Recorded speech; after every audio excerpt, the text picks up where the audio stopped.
ನಮಸ್ಕಾರ. ರಾಷ್ಟ್ರೀಯ ಸುದ್ದಿಗಳಿಗೆ ಸ್ವಾಗತ. ನಾನು ರಂಜಿತಾ ರೇವಣ್ಣ. ಚುನಾವಣೆಯ ಕಾವು ಏರುತ್ತಿರುವ ಬೆನ್ನಲ್ಲೇ ಕಾಂಗ್ರೆಸ್ ಅಧ್ಯಕ್ಷ ಮಲ್ಲಿಕಾರ್ಜುನ ಖರ್ಗೆ ಅವರು ಪ್ರಧಾನಿ ನರೇಂದ್ರ ಮೋದಿ ಅವರ ವಿರುದ್ಧ ನೀಡಿದಂತಹ ಹೇಳಿಕೆಯೊಂದು ರಾಜಕೀಯ ಸಂಚಲನಕ್ಕೆ ಕಾರಣವಾಗಿದೆ. ಪ್ರಧಾನಿ ಮೋದಿ ಅವರನ್ನ ಭಯೋತ್ಪಾದಕ ಎಂದು ಕರೆದ ಖರ್ಗೆ ಆ ನಂತರ ಕೂಡಲೇ ತಮ್ಮ ಹೇಳಿಕೆಗೆ ಸ್ಪಷ್ಟನೆ ನೀಡಿದ್ದಾರೆ. ತಮಿಳುನಾಡು ಚುನಾವಣೆಗೆ 2 ದಿನ ಬಾಕಿ ಇರುವಾಗ ಮಾಧ್ಯಮಗಳನ್ನು ಉದ್ದೇಶಿಸಿ ಮಾತನಾಡಿದ ಖರ್ಗೆ ಎಐಎಡಿಎಂಕೆ ಮತ್ತು ಬಿಜೆಪಿ ಮೈತ್ರಿಯನ್ನ ತೀವ್ರವಾಗಿ ಟೀಕಿಸಿದರು. ಎಐಎಡಿಎಂಕೆ ಹೇಗೆ ಮೋದಿ ಅವರ ಜೊತೆ ಕೈ ಜೋಡಿಸಲು ಸಾಧ್ಯ? ಅವರು ಒಬ್ಬ ಭಯೋತ್ಪಾದಕ. ಅವರು ಸಮಾನತೆಯಲ್ಲಿ ನಂಬಿಕೆ ಇಟ್ಟಿಲ್ಲ. ಅವರ ಪಕ್ಷಕ್ಕೆ ಸಮಾನತೆ ಮತ್ತು ನ್ಯಾಯದಲ್ಲಿ ನಂಬಿಕೆ ಇಲ್ಲ. ಇಂಥವರ ಜೊತೆ ಕೈ ಜೋಡಿಸುವುದೆಂದರೆ ಅದು ಪ್ರಜಾಪ್ರಭುತ್ವವನ್ನ ದುರ್ಬಲಗೊಳಿಸುವುದು ಎಂದೇ ಅರ್ಥ ಅಂತ ಗುಡುಗಿದ್ರು.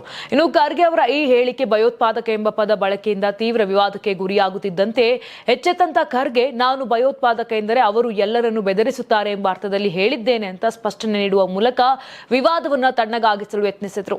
ಪಶ್ಚಿಮ ಬಂಗಾಳ ವಿಧಾನಸಭಾ ಚುನಾವಣೆ ದಿನಗಣನೆ ಆರಂಭವಾಗಿದೆ. ಇನ್ನು ಚುನಾವಣಾ ರ್ಯಾಲಿಯನ್ನ ಉದ್ದೇಶಿಸಿ ಮಾತನಾಡಿದ ಅಮಿತ್ ಶಾ ಅವರು ಟಿಎಂಸಿ ಸರ್ಕಾರದ ವಿರುದ್ಧ ತೀವ್ರ ವಾಗ್ದಾಳಿ ನಡೆಸಿದ್ದಾರೆ. ಈ ಬಾರಿ ಬಂಗಾಳದಲ್ಲಿ ಬಿಜೆಪಿ ಅಧಿಕಾರಕ್ಕೆ ಬರುವುದು ನಿಶ್ಚಿತ ಎಂದು ವಿಶ್ವಾಸ ವ್ಯಕ್ತಪಡಿಸಿದಂತ ಅವರು ರಾಜ್ಯದ ಜನತೆ ಮಮತಾ ಬ್ಯಾನರ್ಜಿ ಅವರಿಗೆ ವಿದಾಯ ಹೇಳುವ ಸಮಯ ಬಂದಿದೆ ಎಂದು ಘೋಷಿಸಿದ್ದಾರೆ. ರಾಜ್ಯದಲ್ಲಿ ಬಿಜೆಪಿ ಸರ್ಕಾರ ರಚನೆಯಾದ ಕೂಡಲೇ ಏಕರೂಪ ನಾಗರಿಕ ಸಂಹಿತೆಯನ್ನ ಜಾರಿಗೆ ತರುವುದಾಗಿ ತಿಳಿಸಿದರು.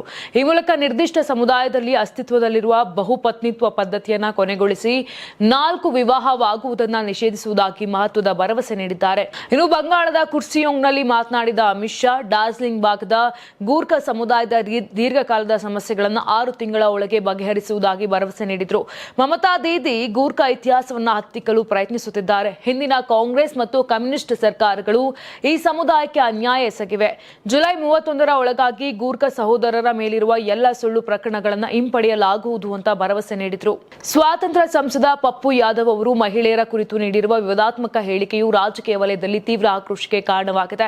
ಮಾಧ್ಯಮಗಳ ಜೊತೆ ಮಾತನಾಡಿದಂತ ಅವರು, ಮಹಿಳೆಯರು ರಾಜಕೀಯಕ್ಕೆ ಪ್ರವೇಶಿಸಲು ಅಥವಾ ಅಲ್ಲಿ ಯಶಸ್ಸು ಸಾಧಿಸಲು ರಾಜಕಾರಣಿಗಳೊಂದಿಗೆ ರಾಜಿ ಮಾಡಿಕೊಳ್ಳುವುದು ಅನಿವಾರ್ಯವಾಗಿದೆ ಅಂತ ಹೇಳಿದ್ದಾರೆ. ರಾಜಕೀಯದಲ್ಲಿ ಮಹಿಳೆಯರ ವೃತ್ತಿ ಜೀವನವು ನಾಯಕರ ಕೊಠಡಿಗಳಿಂದಲೇ ಪ್ರಾರಂಭವಾಗುತ್ತದೆ ಮತ್ತು 90% ಮಹಿಳೆಯರು ನಾಯಕರ ಒಪ್ಪಿಗೆ ಇಲ್ಲದೆ ರಾಜಕೀಯದಲ್ಲಿ ಉಳಿಯಲು ಸಾಧ್ಯವಿಲ್ಲ ಅಂತ ಹೇಳುವ ಮೂಲಕ ಅವರು ಕೆಟ್ಟದಾಗಿ ವ್ಯಂಗ್ಯವಾಡಿದ್ದಾರೆ. ಅವರ ಈ ಹೇಳಿಕೆಗೆ ಬಿಜೆಪಿಯ ರಾಷ್ಟ್ರೀಯ ವಕ್ತಾರ ಶೆಹಜಾದ್ ಪುನವಾಲಾ ತೀವ್ರ ಆಕ್ಷೇಪವನ್ನ ವ್ಯಕ್ತಪಡಿಸಿದ್ದು, ಇದು ಆಘಾತಕಾರಿ ಹೇಳಿಕೆ ಅಂತ ಕರೆದಿದ್ದಾರೆ. ಇನ್ನು ದೇಶವು ನಾರಿ ಶಕ್ತಿಯನ್ನ ಉತ್ತೇಜಿಸುತ್ತಿದ್ದರೆ ಇಂತಹ ನಾಯಕರು ಮಹಿಳೆಯರ ಬಗ್ಗೆ ಕೀಳು ಮನಸ್ಥಿತಿಯನ್ನ ಹೊಂದಿದ್ದಾರೆ ಅಂತ ಟೀಕಿಸಿದ್ದಾರೆ. ಮತ್ತೊಬ್ಬ ಬಿಜೆಪಿ ನಾಯಕಿ ಚಾರು ಪ್ರಜ್ಞಾ, ಇಂತಹ ನಾಯಕರು ತಾವು ಏನು ಬೇಕಾದರೂ ಮಾತನಾಡಬಹುದು ಎಂದು ಭಾವಿಸಿದ್ದಾರೆ.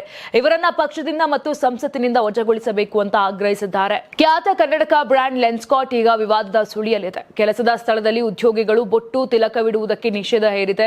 ಆದರೆ ಹಿಜಾಬ್ ಧರಿಸುವುದಕ್ಕೆ ಅನುಮತಿ ನೀಡಿದ ಎನ್ನುವ ಆರೋಪದ ಹಿನ್ನೆಲೆ ಮುಂಬೈನ ಮಳಿಗೆಯೊಂದಕ್ಕೆ ಪ್ರತಿಭಟನಾಕಾರರ ಗುಂಪು ನುಗ್ಗಿ ಪ್ರತಿಭಟನೆ ನಡೆಸಿದೆ. ಬಿಜೆಪಿ ಅಲ್ಪಸಂಖ್ಯಾತ ಮೋರ್ಚಾದ ನಾಯಕಿ ನಾಜಿಯಾ ಇಲಾಹಿ ಖಾನ್ ಮತ್ತು ಹಿಂದೂ ಸಂಘಟನೆಗಳ ಕಾರ್ಯಕರ್ತರ ಗುಂಪು ಮಳಿಗೆಯ ಒಳಗೆ ಪ್ರವೇಶಿಸುತ್ತಿದ್ದಂತೆ ವಾತಾವರಣ ಉದ್ವಿಗ್ನಗೊಂಡಿತು. ಜೈ ಶ್ರೀರಾಮ್ ಘೋಷಣೆಗಳನ್ನ ಕೂಗುತ್ತಾ ಒಳಬಂದ ಗುಂಪು ಅಲ್ಲಿನ ಸಿಬ್ಬಂದಿಯನ್ನ ತರಾಟೆಗೆ ತೆಗೆದುಕೊಂಡಿತು. ನಾಜಿಯಾ ಇಲಾಹಿ ಖಾನ್ ಅವರು ಮಳಿಗೆಯ ಫ್ಲೋರ್ ಮ್ಯಾನೇಜರ್ ಮೊಯ್ಸಿನ್ ಖಾನ್ ಅವರನ್ನ ನೇರವಾಗಿ ಪ್ರಶ್ನೆ ಮಾಡಿದ್ರು. ಉದ್ಯೋಗಿಗಳು ತಿಲಕ ಇಡುವುದನ್ನ ನೀವು ನಿಷೇಧಿಸಿದ್ದೀರಾ? ನೀವು ಮೊಯ್ಸಿನ್ ಖಾನ್ ಆಗಿರುವುದರಿಂದ ಹೀಗೆ ಮಾಡುತ್ತಿದ್ದೀರಾ ಅಂತ ತೀಕ್ಷ್ಣವಾಗಿ ಕೇಳಿದ್ರು. ಇನ್ನು ಘಟನೆಯ ಸಮಯದಲ್ಲಿ ನಾಜಿಯಾ ಖಾನ್ ಅವರು ಅಲ್ಲಿನ ಹಿಂದೂ ಉದ್ಯೋಗಿಗಳನ್ನ ಮುಂದೆ ಕರೆದು ಅವರ ಹಣೆಗೆ ತಿಲಕ ಹಚ್ಚಿದ್ರು. ಈ ಸಂದರ್ಭದಲ್ಲಿ ಅಲ್ಲಿನ ಸಿಬ್ಬಂದಿ ತೀವ್ರ ಮುಜುಗರಕ್ಕೆ ಒಳಗಾಗದಂತೆ ಕಂಡರೂ ಪ್ರತಿಭಟನಾಕಾರರ ಆಕ್ರೋಶಕ್ಕೆ ಹೆದರಿ ಯಾವುದೇ ವಿರೋಧವನ್ನ ವ್ಯಕ್ತಪಡಿಸಲಿಲ್ಲ. ಮಹಿಳಾ ಮೀಸಲಾತಿ, ಕ್ಷೇತ್ರ ಪುನರ್ ವಿಂಗಡಣೆ ಸೇರಿದಂತೆ 3 ಬಿಲ್ ಅನ್ನ ಕೇಂದ್ರ ಸರ್ಕಾರ ಸಂಸತ್ತಿನ ವಿಶೇಷ ಅಧಿವೇಶನದಲ್ಲಿ ಮಂಡಿಸಿತು ಮತ್ತು ಅದಕ್ಕೆ ಸೋಲಾಯಿತು. ಈ ಸೋಲನ್ನ ಕಾಂಗ್ರೆಸ್ ಸಂಭ್ರಮಿಸಿದ್ರೆ ಸೋಲಿನಲ್ಲೂ ಬಿಜೆಪಿ ಪೊಲಿಟಿಕಲ್ ಮೈಲೇಜ್ ಪಡೆದುಕೊಳ್ಳುತ್ತಿದೆ ಎನ್ನುವ ವಿಶ್ಲೇಷಣೆಯೂ ನಡೆಯುತ್ತಿದೆ. ಈ ಹಿನ್ನೆಲೆಯಲ್ಲಿ ಕಾಂಗ್ರೆಸ್ಸಿನ ಮಹಿಳಾ ಘಟಕ ಬಿಜೆಪಿ ವಿರುದ್ಧ ಅಭಿಯಾನ ನಡೆಸಲು ಪ್ಲಾನ್ ಹಾಕಿಕೊಂಡಿದೆ. ಮಸೂದೆ ಸಂಸತ್ತಿನಲ್ಲಿ ಬಿದ್ದು ಹೋದ ನಂತರ ಪ್ರಧಾನಿ ನರೇಂದ್ರ ಮೋದಿ ರಾಷ್ಟ್ರವನ್ನ ಉದ್ದೇಶಿಸಿ ಮಾತನಾಡಿದರು. ಕಾಂಗ್ರೆಸ್, ಡಿಎಂಕೆ, ಸಮಾಜವಾದಿ ಪಾರ್ಟಿ ಮತ್ತು ತೃಣಮೂಲ ಕಾಂಗ್ರೆಸ್ ವಿರುದ್ಧ ಟೀಕಾ ಪ್ರಹಾರ ನಡೆಸಿದ್ದರು.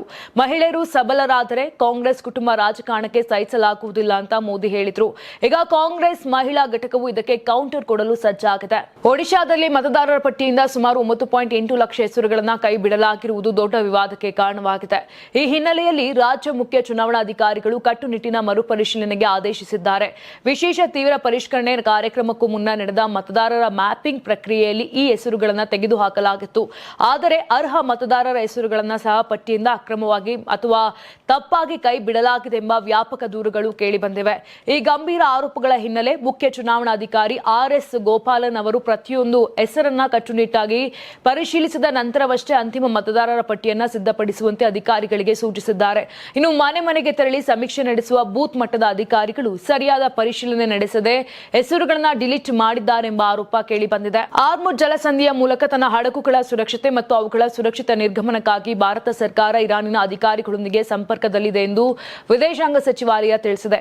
ಇತ್ತೀಚೆಗೆ ನಿರ್ಣಾಯಕ ಜಲಮಾರ್ಗವಾಗಿರುವ ಆರ್ಮುಜ್ ಜಲಸಂಧಿಯಲ್ಲಿ ಸಾಗುತ್ತಿದ್ದ ಭಾರತೀಯ ಹಡಗುಗಳ ಮೇಲಿನ ಗುಂಡಿನ ದಾಳಿಯ ಬೆನ್ನಲ್ಲೇ ಈ ಹೇಳಿಕೆ ಹೊರಬಿದ್ದಿದೆ.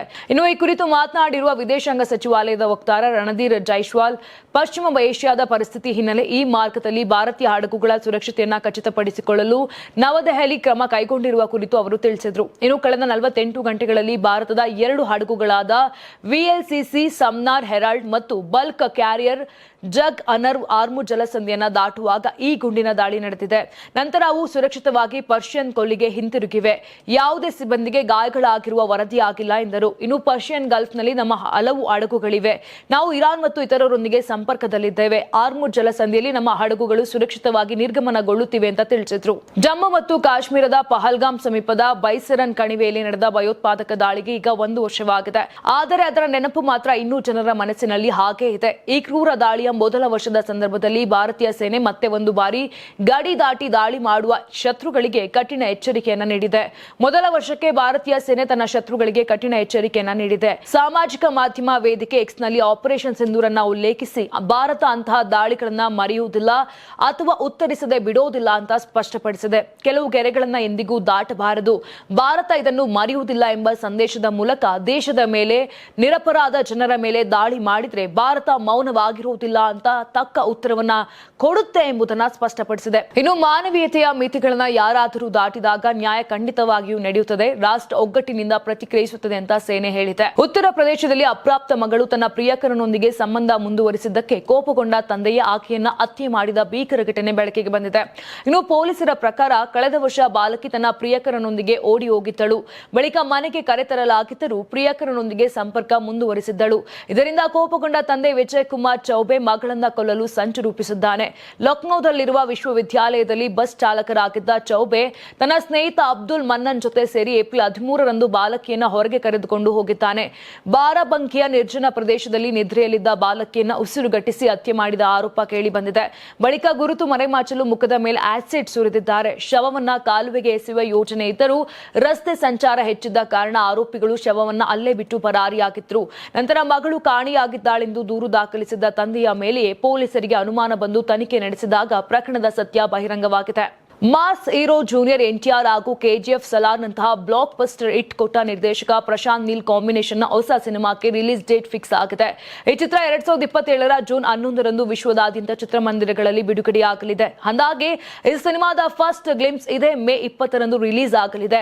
ಸದ್ಯಕ್ಕೆ ಎನ್ಟಿಆರ್ ನೀಲ್ ಎಂದು ತಾತ್ಕಾಲಿಕವಾಗಿ ಹೆಸರಿಡಲಾಗಿದ್ದು ಚಿತ್ರದ ಶೂಟಿಂಗ್ ಭರದಿಂದ ಸಾಗುತ್ತಿದೆ. ಇನ್ನು ಪ್ರಶಾಂತ್ ನೀಲ್ ನಿರ್ದೇಶನದ ಈ action packed cinema Telugu, Tamil, Hindi, Kannada ಹಾಗೂ ಮಲಯಾಳಂ ಭಾಷೆಗಳಲ್ಲಿ ತೆರೆ ಕಾಣಲಿದೆ.